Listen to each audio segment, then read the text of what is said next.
We back at it again. How y'all be?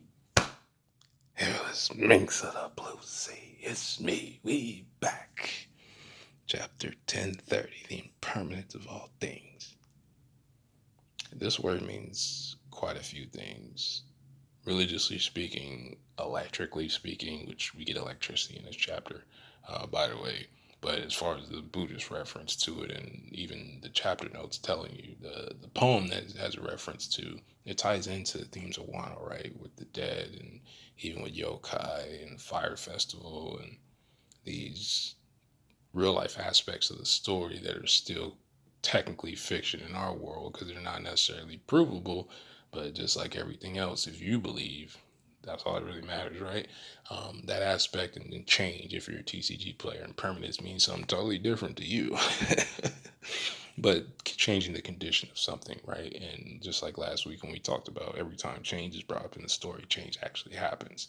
And we're kind of following up with that with this chapter with the supernova, right? And I just talked about this yesterday, and I wanted to talk to y'all yesterday. I just didn't have time, but early in the morning, Brago's video, the one he just did yesterday about the way one, the one with Gandhi girl say for the thumbnail. Shout out to Nolanator, the motivator, in his comment because it gave me some ideas that I'll talk about next week. That I don't know why I never thought about that before. He wasn't he didn't give me an idea specifically. It was just seeing him write two characters' names together. I was like, oh, shoot. He wasn't even talking about that, but I was like, that's where my mind went. But he was talking about the supernova and the Yonko and, being excited to see what next. And I got to talking, and you guys know how I get sometimes when it started flowing. And it's just interesting because what I talked about with Kid in the Law specifically happened in this chapter. Not like directly like how I put it, but the concept behind it is exactly what's going on. So that's cool to see as far as like character growth, ability wise, right, compared to these Yonko out here. Anyway, enough of that. I just wanted to shout that out because I talked about it yesterday, and I didn't even talk to y'all about it, and it doesn't make any sense. But we get to cover with Brooke and some old school Looney Tune, Tom and Jerry ants. I just heard the little army music in the background. It was marching, and we open up with a Mono Wado. For those of you TCGers out there, or even Duel Links players now, you know what a Mono Wado means and the folklore behind it, and how it's represented in Onigashima itself, right? And even to be the treasure room in a sense. And we see Apu with the numbers. We just talked about Apu. Well, not just talked, it was like a month ago. But I didn't expect to open up with him. And we see X Drizzy Dracums. What's going on here? Because Apu first says something about like, okay, you must be a spy because of his behavior and then what happened, what's happened already like on the live floor. This is questionable because, excuse me, does he mean sword or does he just mean spies in general? Because there's spies in the series, but we know Cypherpole and Sword or something on a total different level compared to your average spy, right? This ain't Dressrosa. This is a different situation. The spy game is increased, like to the point where Baltigo had to be moved. So I don't know what a Poo knows. I don't want to assume that he does know about Sword. He just assumes the general aspect that X Drake is not a pirate and he's actually a part of the Navy in a sense. But I just wanted to bring that part up because it's very ambiguous. There's a couple of things he says are ambiguous, like how he only basically cares, even though he knows that X Drake is a spy. The only thing he cares about is, does X Drake want to take Kaido out? This part is kind of ambiguous because he doesn't state if that's what he wants to. So you don't even know, even if this alliance forms between the two, you don't know if it's just they're going to take advantage of whoever's weaker at the time, or does he, like if X Drake would have said, yeah, I want to take Kaido out, would this still go on, or would they just fight right there in the treasure room with the numbers? Which the Zonky dude looks like he probably has normal intelligence compared to the other numbers that we've seen. I just assumed that for him to be where he's at compared to the other ones, he looks like he's probably the smartest one. The other one is shown drinking. I don't want to attribute him drinking to being dumb, But that guy just has that look with the Mr. Pringles mustache. And Apu's basically like, look, let's team up since none of us really have a dog, like a dog in a race and it's a dog in a fight um, since he's a spy anyway, he shouldn't care if the Allied forces win or Kaido, which that narrative keeps getting dropped by different characters. And even in this chapter, it happens. And you know me. Y'all know I've been not buying it the whole time, just like I didn't buy that way before, right? Not that this was like big brain, but way before. I never trusted what Cypher Post said. We just talked about, now that we did just talk about last week, not trusting them, especially when it came to the Robin situation. Before it even brought up, it just wouldn't make any sense. Apu, I don't know what he's on because what he says about if they team up, it would be mutually beneficial and they could steal victory at the last moment. But what does victory mean? Does it mean the Yonko going down or the Allied Fort? Like, what does that really mean? If he says he doesn't care who wins, how do you achieve victory? What are you taking? Are you taking Wano? Y'all get what I mean? Like, yeah, everybody's going to be weakened, but that doesn't mean you're going to be able to take over. Everybody's not dead. The numbers ain't that strong. He ain't that strong either. So this is interesting to me. What does he mean by they can swoop in the last second and steal victory? Steal it from who? Again, he doesn't mention if he wants Kaido taken out, or is he really just riding with Kaido? Like I've been asking that question consistently. Is Apu just really ride with Kaido like that? And it's always been a thing for him. I don't know why the numbers follow him. I don't know if it has to do with like the musical reference thing and them being numbers and stuff like that. I don't know if it has something. I don't know why they specifically follow Apu or is it just random? Because we don't know much about them, but we know where they came from. So it just makes it makes Apu looks like he knows way more than what we think. Even going back to Sabaody and stuff like that. He's an interesting character. He's not a character I particularly like. Like I like him because I don't. Characters like Orochi and ones I just don't really care for.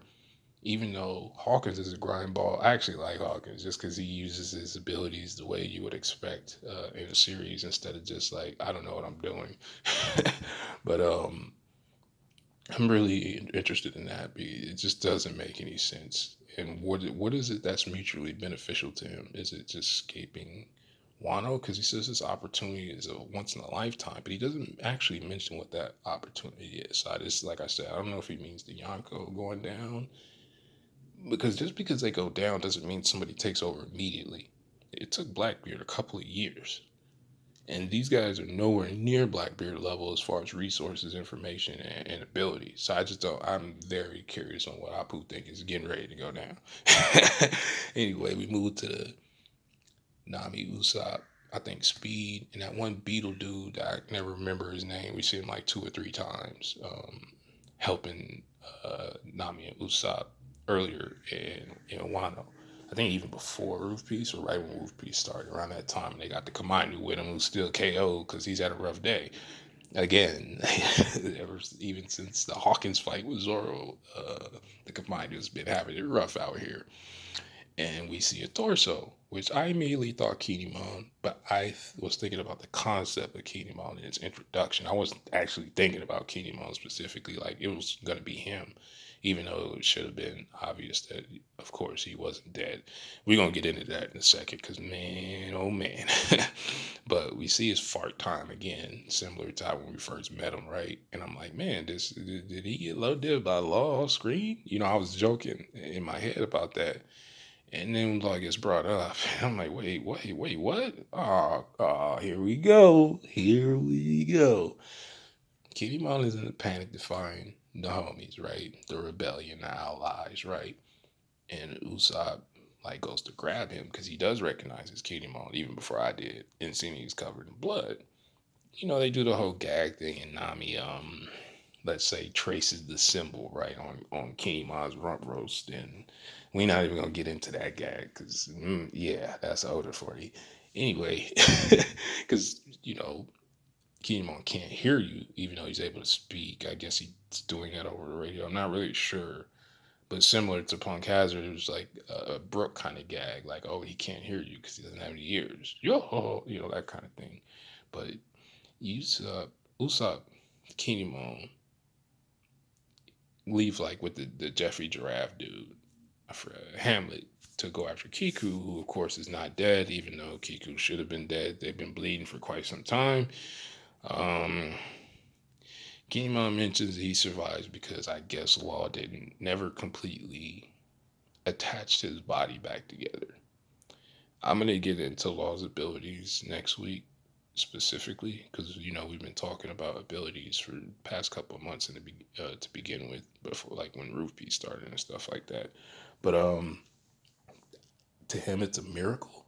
I don't like him being alive in this sense because it takes away from whatever drama was applied. Even though we know how One Piece goes, man. No body, no death, homie.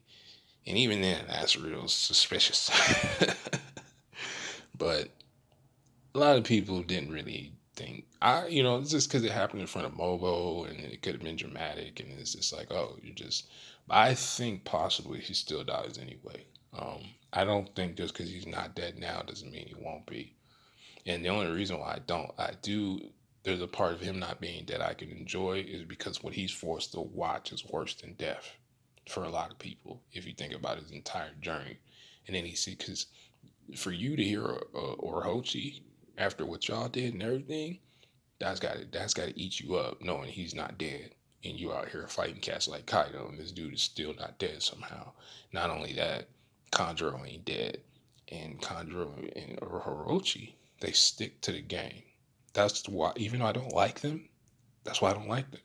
Similar to Apu, because regardless of what you don't like, they still consistent about how they go about their behaviors, how they try to achieve whatever they're trying to achieve. They're grimy McGrind balls to the core. These are the grimiest cats out here. I'm talking like, a couple of days after it snowed and all of it ain't melted and you can see the trash on the ground, like in a back alley somewhere, like that's the kind of grimy that they are. Like, they're slime balls. But Conjuro has no problem still initiating, what Orochi wants to do, because he's hyping him up about the Korizumi again, and talking about that. And so for Kinemon to have to listen to this and then see an ability used, which I think that's an awakening, right? It's just cool because Conjuro is using awakening in his death. So that has multiple meanings to it. Even it almost reminds me of a Nen thing, right? The after death situation part of Nen.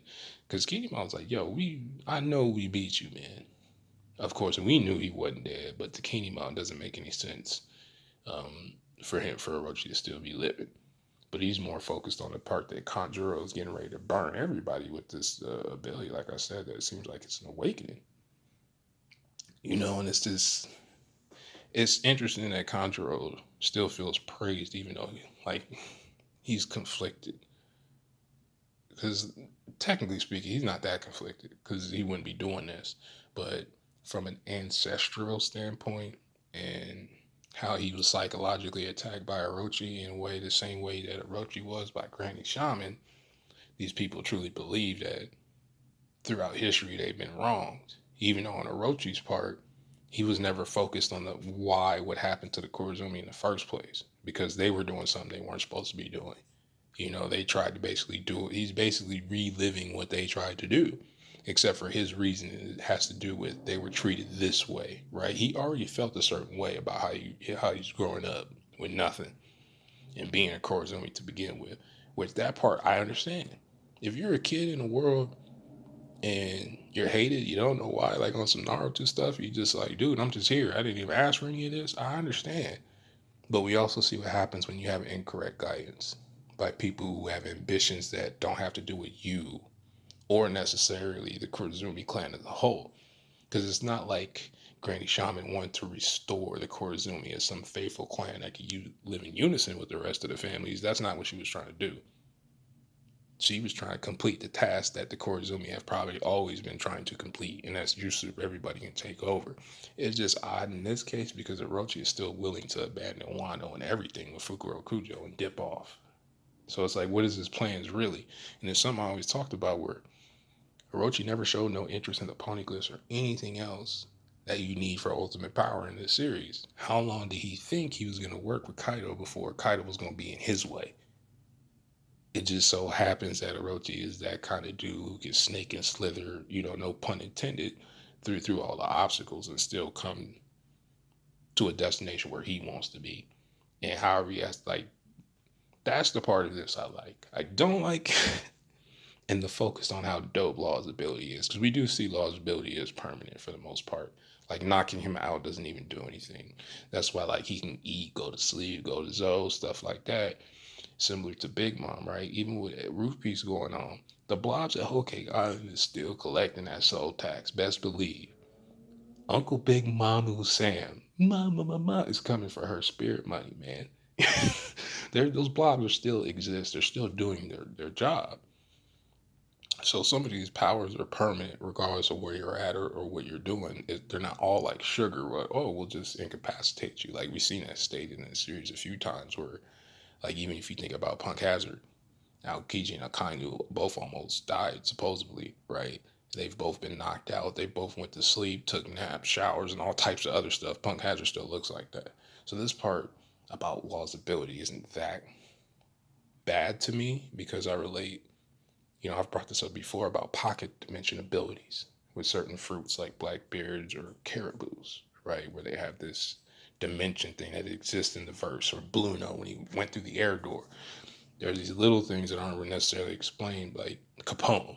Even in anime, they show that there's a depiction where you cross the actual barrier leaving his castle. So it's just like one of these things with Law where Law can't do this. I don't like how it's done. And I do like that it's with Law, and it kind of makes sense because that's how we're introduced to both of those characters in a sense.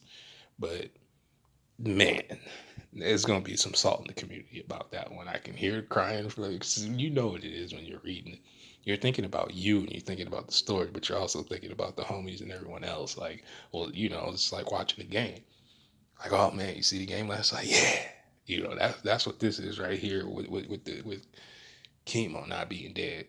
Um, but yeah, I do think what he's suffering is worse, and I think he still might die. So I don't know, but for now it is what it is with this Law ability thing.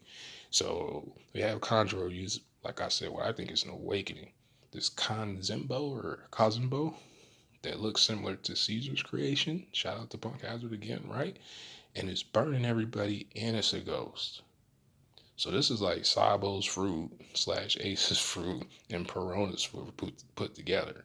And it can, we've seen like the pocket dimension thing. There's different planes in the One Piece verse. That's why Brook can do what he does, or the same with Perona. Um, I don't know, man. That one, how you stop that, I have no idea. Because there's the same Naruto. There's no water jutsus, or I don't even know if water works on this because technically it's a spirit. And with the mention of yokai and the fire festival and the folklore, that part, those aspects, usually with creatures, you have to do something that's related to the lore on how that problem was solved. I guess that's the best way I can kind of explain that. But the fact that he can draw a picture of this magnitude and have it affect that massive area, similar to Room as an AoE in a sense, it has to be an awakening. It just has to be, because this is the most skillful thing we've seen Conjure do. Like the other stuff he's done, drawing with his correct hand, has been impressive. But this is something on another scale, and him dying while doing it, and Kinemon having to lay there with half a body and watch it. Like I said, for me, that part is way better than the fact that Kinemon ain't dead.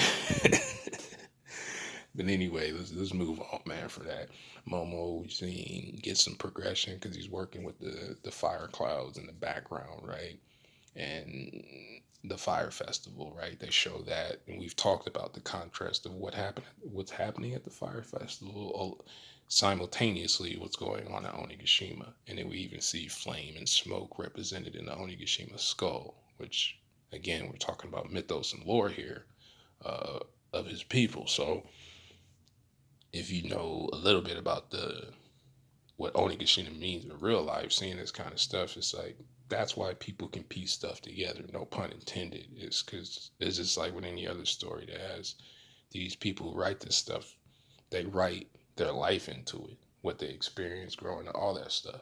So even if I don't fully understand it, I'll still like, okay, that looks like something. Let me pay attention to that. Let me especially in anime and manga, a lot of stuff already cross over to begin with folklore because that's what they're telling.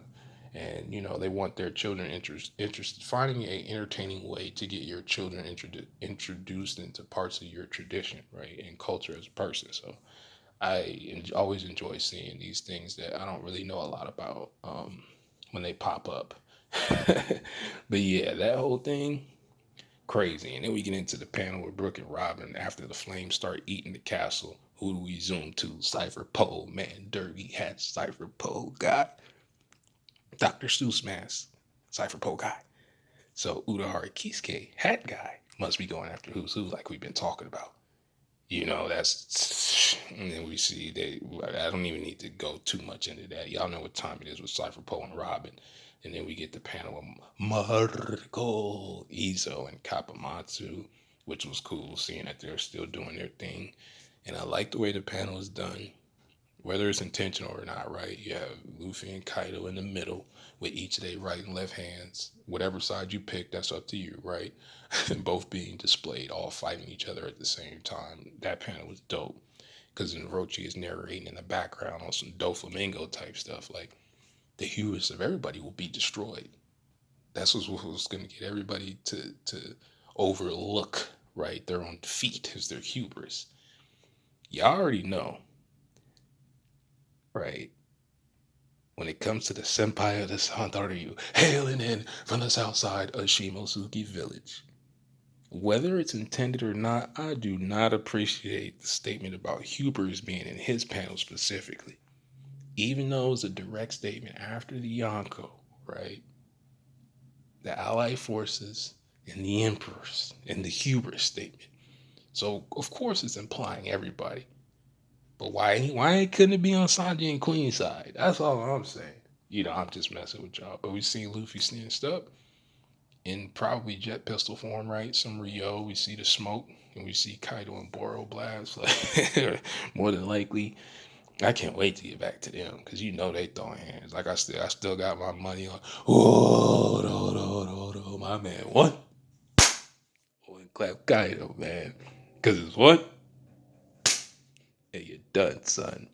Yeah, I tried to be safe on y'all ears today. Normally, I get wild with that one, but yeah, the Robin thing and all of that, and then seeing, like I said, the way we get the Straw Hats represented, basically in the same sense. For last chapter, we had Kid and Killer, right, and then you got Zoro and Luffy, Sanji and Luffy.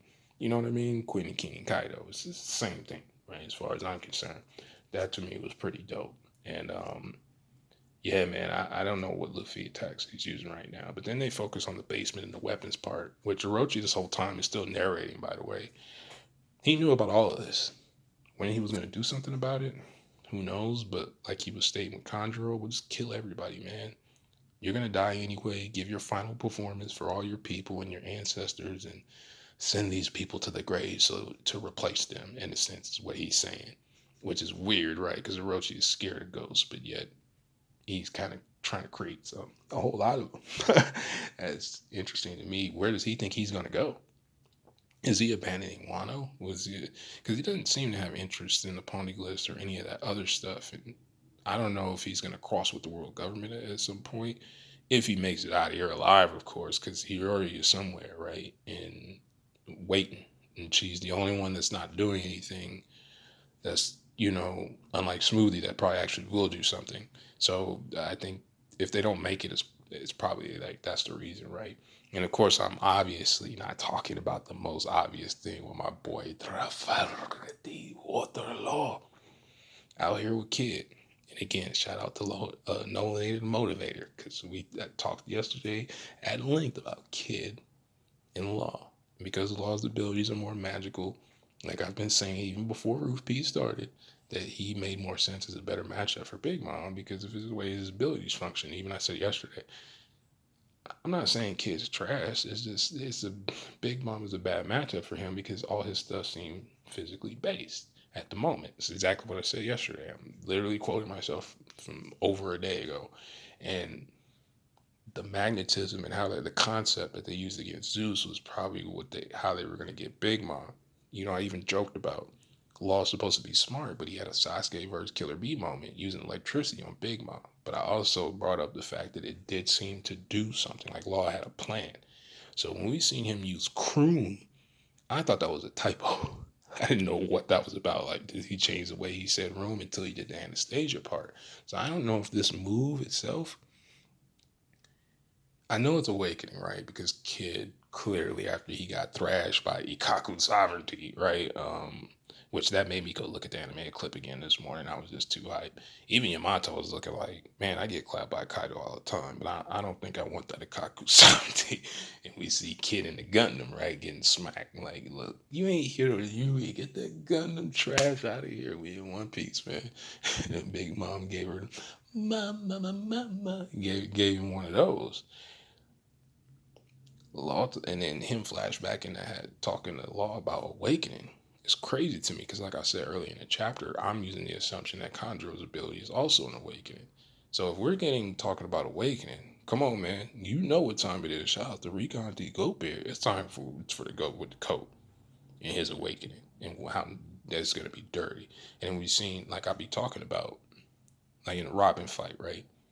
Every ability does not affect the user one for one. So sometimes it's not on the character that, oh, like, oh, if this character, they'd be stronger, they'd be able to do this ability more. No, they might be more crafty with it, but some abilities just take more energy. There's no way around it because they're not passive to begin with. And it just seems like anytime you activate something, you're using energy in a sense, right? Luffy's ability is passive unless he does something like pumping his blood with Gear Second or inflating his body with air, including his bones, or doing something with hockey. He's activating something, and that's what drains him. Him being rubber literally does nothing. He even still stretches underwater. So what does that tell you? Law's abilities are much, much different. Kids' abilities are much, much different. They function different, so they're going to drain you differently. And you're tapping into a resource that's unfair. And in a series, when you have an unfair resource, you have to have negative effects or you just win, right? By all accounts, Law's, if we start the series with Law, it's probably over already. The only, it's just the hockey thing and the drain. It's a Kakashi thing in a way, but it's just like that's the only fair way to nerf someone like him or Kuma because they're just too broken. Like you look at Big Mom, man. You imagine if Kuma was Big Mom because he can affect things that are non-physical. And even we've seen with Law's ability, again, Caesar's heart. Capone had that for how long? Like Law then took showers and ate and did a whole bunch of other stuff, and the ability does not go away. Something like magnetism could wear off, but the way that Kid uses it is like exactly. It's not. I thought it was like maybe you can magnetize hockey. I thought it was something weird like that, but we knew it was something like this. And again, counter shock maybe was the setup for this anesthesia slash shockwave because we see Big Mom bleeding, and we haven't seen that since Whole Cake. And when she did bleed, it had to do with sound in a sense, like from Mother Caramel, right? When her hockey came out in her scream. When we talk about frequency in the series, like you guys know, I bring up this weird stuff that's not really focused on it, but it's just hard to explain like how some of these things work, like pocket dimensions, Caribou, Blackbeard, Capone, you know, it's just the same thing. But seeing Kid magnetize Big Mom and Napoleon stick to her, that was dope to me. And what was also dope is the fact that Law's ability, which I'm not sure, but because I haven't watched Attack of Titan since like season 2, but I'm almost sure that Law's voice actor is Levi, right? I think it is. It might be. I don't know. I might be confusing him for the voice actor for Colonel Mustang in the sub. Anyway, it did look Attack on Titan because he jumped on the back of Big Mom, like and put the sword through her neck. I'm like, oh, that was actually pretty dope. And anesthesia has to neutralize something, right? He shocked her from the inside, but they use shock as will. So I don't know what's going on with this because he did scan it. Like when he does scan, he did anesthesia around the sword. So we're going to talk about a lot of possibility next week. Kids is pretty straightforward, but being able to magnetize people in this series makes sense. It's just something he can't do on the regular, similar to Law, because they just be too broken, right? Like there's certain stuff even Whitebeard probably can't do because it would drain him too much, or everybody would die before he got to do whatever it is. Like Whitebeard would have to go to Fujitora would have to send Whitebeard to space, and even then, who knows? Like, there's no air in space, but there's an aerospace museum. Shout out to old Simpsons jokes, right? But who knows how his ability will work in space? Because Nell can breathe in space. You guys know I bring this up like once a month, once every 3 videos, just to make sure we all remember that. But I'm interested on how they finish this fight out because physical damage against Big Mom is like whatever. I just don't know if anesthesia, even if it neutralizes hockey or where you can't, like it's scrambler, it's a frequency jammer. Maybe it's something like that. Because we did see Big Mom cough up blood and she fought Kaido and we didn't see that. Like all the stuff that happened to her, the only time again we've seen her bleed is when she hurt herself. So him saying it affects your body in various ways, in what did he say? I can affect you in other ways. Incision is harmless, right? But it affects you in other ways. I'm very interested in other ways because as soon as he uses it, you see Prometheus and Hera start to dissipate. So I'm not saying it's a Blackbeard thing where it negates devil fruit powers, but it probably does something to you. Kind of like Conquerors, right? One of the reasons why I think Conquerors makes people foam out the mouth is just an overstimulation of the senses, right? The will for you to see, hear, smell, taste, and touch is being overwhelmed by something else, and it scrambles your brain and knocks you out, and you get like a neuralizer from Men in Black, like that kind of thing. I'm thinking anesthesia has to do something like this, right? But I don't think you can necessarily negate Big Mom's natural monstrous durability. So these steel beams and this stuff is cool, and maybe she is damaged. I don't think it'll be for long though. I still think mama don't go out that easy. And but we'll see, man. Like Kid, like I said, the connection that was shown and the characterization that he got last week and what he did this week, talking about, well, you know, Law, do you have an awakening? And it's like, how long have they known about awakening? And where do you practice an awakening in the process of that? And I think, thinking about Doflamingo and Katakuri, their abilities are so much different than Laws, right? Or kids can't, he can't create magnetism in a sense. It's just the relationship between between two materials, a force, right? And Big Mom is also a force. So I don't know, man. This is gonna look dope. When they get to the anime, I'm big excited about all of this. We definitely got to talk next week about Cipher Pole and Law and some of these supernova. But yeah, man, I appreciate y'all stopping by for the wildness. I'm gonna talk to some of y'all online in Discord and comment sections. Be safe and make it back Monday and Tuesday probably. We'll be here. Come back in one piece. Yeah.